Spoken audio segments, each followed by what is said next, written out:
legislation was enacted in 2003. Before this time period, there were no rights enshrined by law. Any rights were given to you by the business. Now, after January 16, 2003, you actually have rights enshrined in law. The CPA Act, it relates only to consumers as opposed to businesses. We are an act for consumers. And this is to distinguish between if I sold my car to you and you believe that you were misled by me, you cannot bring me to the Fair Trading Commission because I'm an individual. So it relates to businesses as opposed to individual persons.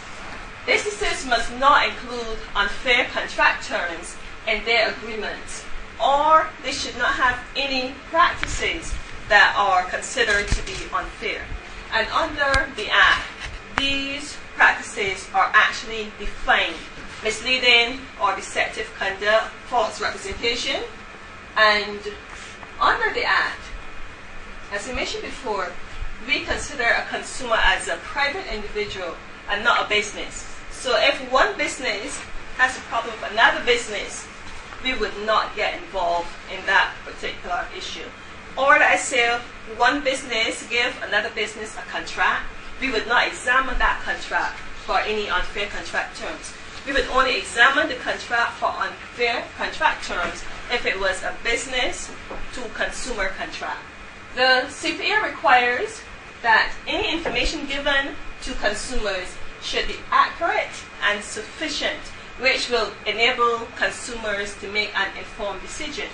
Now, of course, you cannot make an informed decision unless you are aware of all the facts about a particular good or service. If you are only given part of, then you cannot make a competent decision because you're only acting on part of the information and not on all the information. Fine print. Now, some businesses use fine print to conceal important information. What they may say is, in large font, it says one thing, but then you find the fine print is actually used to modify or to change what you are being offered in the main section. Under the Act, when that occurs, it is actually a breach of our legislation because you are actually misleading persons. And this can occur in many different forms. Businesses must also ensure that if they are using any illustrations, pictures of a particular product being advertised, that product in the ad should be representative of the product you are actually going to get. Let us say it was a company selling BlackBerry phones, and there's a whole range of phones from, let's say, $500 up to $2,000. If a business depicts the $2,000 BlackBerry phone in their ads, and they state the price is $500, as a consumer, you are entitled to believe that you can get that particular BlackBerry at $500. Because in your mind, remember, it is the picture that stands out in your mind, and that is representative. Section 12 of the Act prohibits misleading and deceptive conduct. And sometimes you may see an ad such as this: trousers 20% off. As a consumer, you wonder, is it 20% off the price or 20% off the actual trousers? Do I get 20% less pants or what? What am I getting? Because it means you're not even sure when you view the actual advertisement. Now, the CPA prohibits false and misleading representations about price, as I mentioned before. You should not be told in large print it is one price, but then qualifiers in fine print, which results in a substantial increase in price. And what we always say to businesses is this: if there are, for example, taxes or certain costs of which you are unaware, what you should do is let consumers know these prices are subject to increase based on the tax. Like, for example, if it is a cruise and it is subject to the amount of persons on that particular cruise, then that particular tax might change depending on whether you have a full cruise or only 50% full, whatever. But let consumers know that it is subject to that.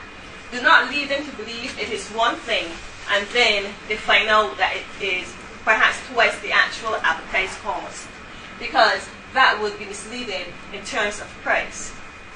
In terms of the quality as well, if your good is of a particular standard, then consumers should not be led to believe that the standard is superior to the actual standard of the good. Let's just say you wanted a particular quality product and you're asking, is this grade A? If you know the product is grade D, you should not mislead consumers into believing it is a grade A product, but in truth and in fact, it is not. In terms of the standard or the history, if, for example, a company was selling vehicles, and you would, of course, want to be aware of the history of that vehicle. Was it involved in any accidents? How old is this vehicle? Is it a 2003 vehicle? Is it a 2011 vehicle? Because these impact on our decisions to purchase that particular vehicle.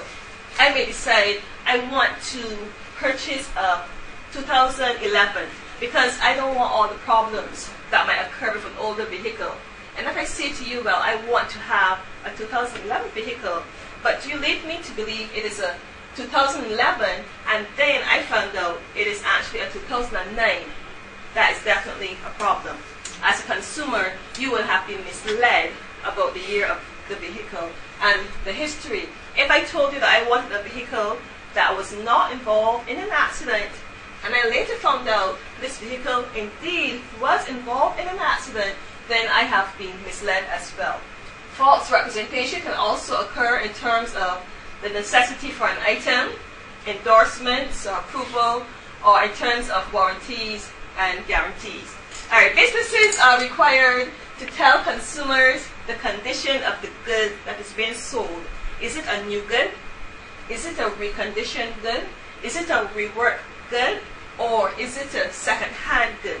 Now, if I wanted to buy a book and I went to a second-hand bookstore, I would expect to get a second-hand book.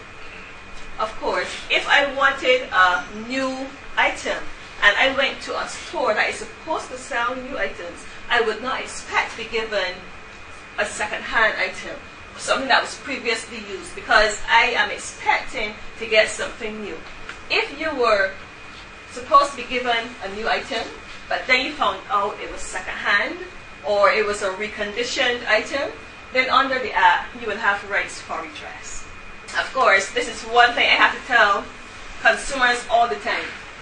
If you change your mind about an item after you purchase it, there's nothing wrong with the item. You simply don't like the way it fits you anymore.